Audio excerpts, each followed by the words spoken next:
Hey guys, welcome back. So I want to talk today a little bit about food security, and I want to talk about it from a place that's real. I feel like it's an important topic, and I feel like we either downplay it and pretend like there's nothing to worry about, or we go to the place where we're motivated and consumed by fear. I don't want to do either one of those things, but I do want to talk about it. I want to talk about it from a real place. You know, a couple generations ago, it was normal for people to grow food in their backyard. It was normal for people to have even small farms. It was normal for a family to have a dairy cow, and if they didn't have a dairy cow, their neighbor did.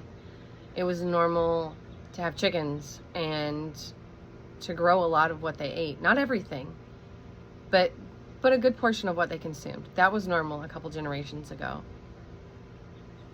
And if you ask me, I think it's a good way of life. Because what's not normal and what's not sustainable is this commercialized way of growing food. What do I mean by that? I'm not coming against our agricultural industry. I'm not even coming against big farms. I'm so glad that we have them. I'm so glad that we can go to the grocery store. I'm a single mom. I have kids and I have a full-time job.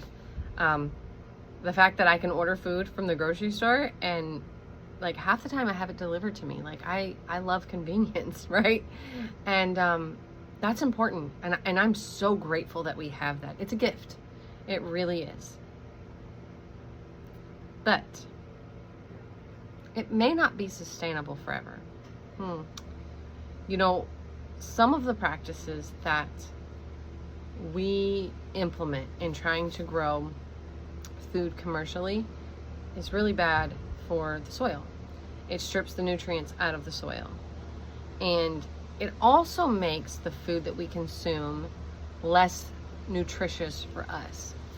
There's a lot of chemicals, there's a lot of pesticides in a lot of the foods that we eat. They're sprayed with chemicals, they're sprayed with pesticides.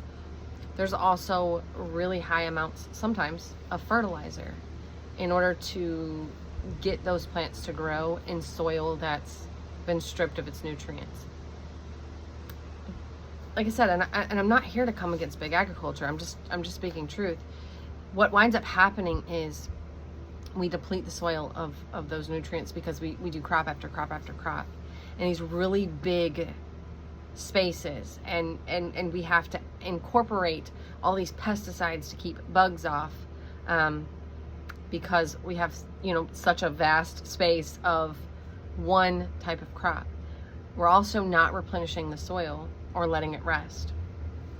And so the practices of how we grow food, I mean, look at it that way. Like, you tell me, the practices of how we grow food to me seem not only not sustainable, but not what's best for us. Well, that's just my opinion, right? But I'm also seeing, since COVID, we can go to the store sometimes and the things that we want to buy aren't there. Okay? I actually got into growing my garden in part because I wanted some organic zucchini from the store.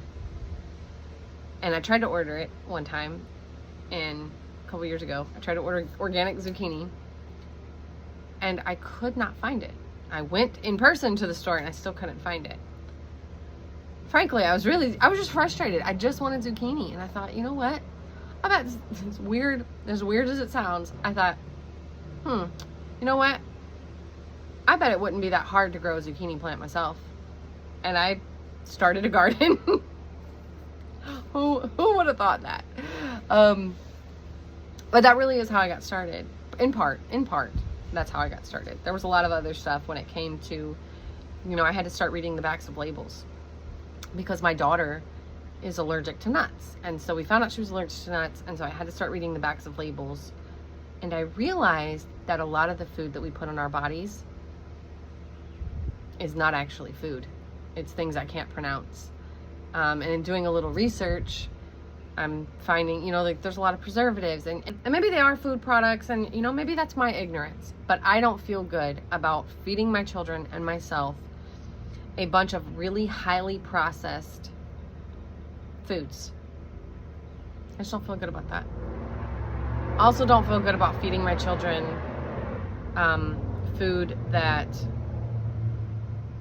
has a lot of pesticides on it, or that grows in soil where the nutrients has been completely stripped from the soil and a lot of heavy chemical fertilizers are added to be able to get that food to grow.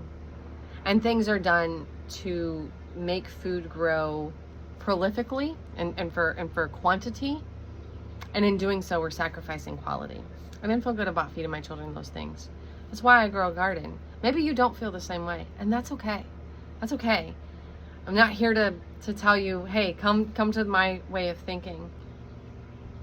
I think it's important, I'm talking a little bit about our current agricultural practices, and I know that, it's a bit sensitive, but I'm talking about that because I don't necessarily feel that it's sustainable. I could very well be wrong.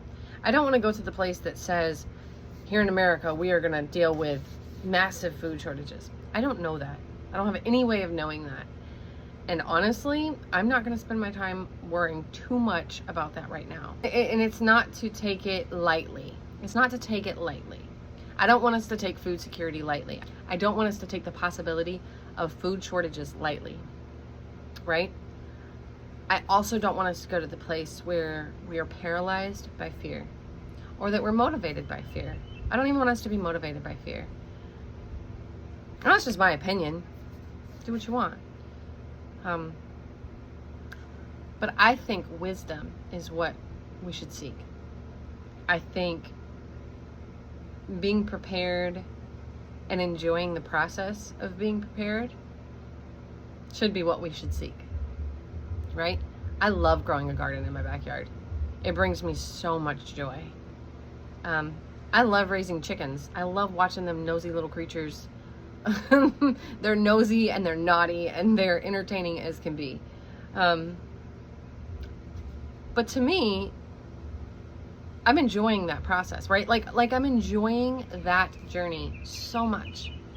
At the same time, I'm creating food security for my family. I know how to preserve things and put things up. So let's say you're in a place where you can't go and grow a massive garden like I can. Okay, great. That's okay. You don't need to. But what you could do is go down to your local farmer's market, buy whatever food is in season. You'll get it cheaper doing it that way. So if the corn is being harvested, you're going to get a good deal on it during the time that it's in season. If it's strawberries, make some jam. You could take corn and freeze it. You could take strawberries, you could make some jam. You could also freeze it. You could can up jam, though. That would be a really great way to use it. You could buy tomatoes and make your sauces and your ketchups, and you can can those things and put them in your pantry. You could, if you have a deep freezer, you could put it in the deep freezer if you want to do less work. The point is this: having maybe a little bit of just common sense. Right, let's just call it that. Common sense when it comes to being prepared. I think that's important. I think that's good. I think that's healthy. I think recognizing and realizing that the practices that we do in commercial agriculture may not be sustainable, that the system that grows our food might be fragile. And if at any point in time that goes down, that goes away, we just don't want to be so dependent on someone else for our food security. That's what I think is important. Let's take back a little bit of that. Let's go to the place where we say, I know how to grow food, worst case scenario. I know how to plant a garden and I know how to grow it. I know how to can things and preserve things and put things away. Worst case scenario, right? I know how to keep chickens in my backyard and have a supply of eggs. Worst case scenario, right? I have all of those things.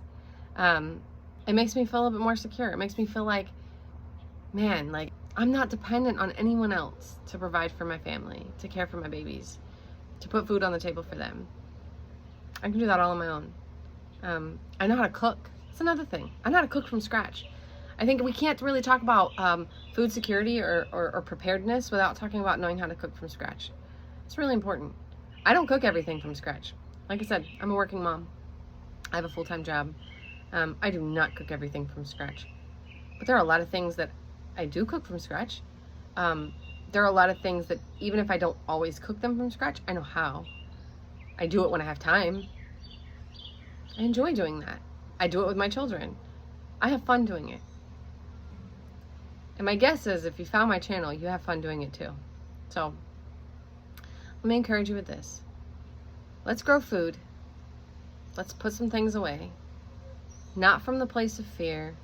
Let's not think about food preparation, or let's not think about preparation or food security from the place of fear or hyperbole. Let's think about it from the place of wisdom. Let's put some food up. Let's grow some food in our gardens. Let's put some food away. And let's have fun doing it, right? Let's enjoy the journey along the way. Thank you so much for hanging out with me today. Thank you so much for listening to my rant. May your garden be full of grace, and may you be abundantly blessed. We'll see you next time. Bye.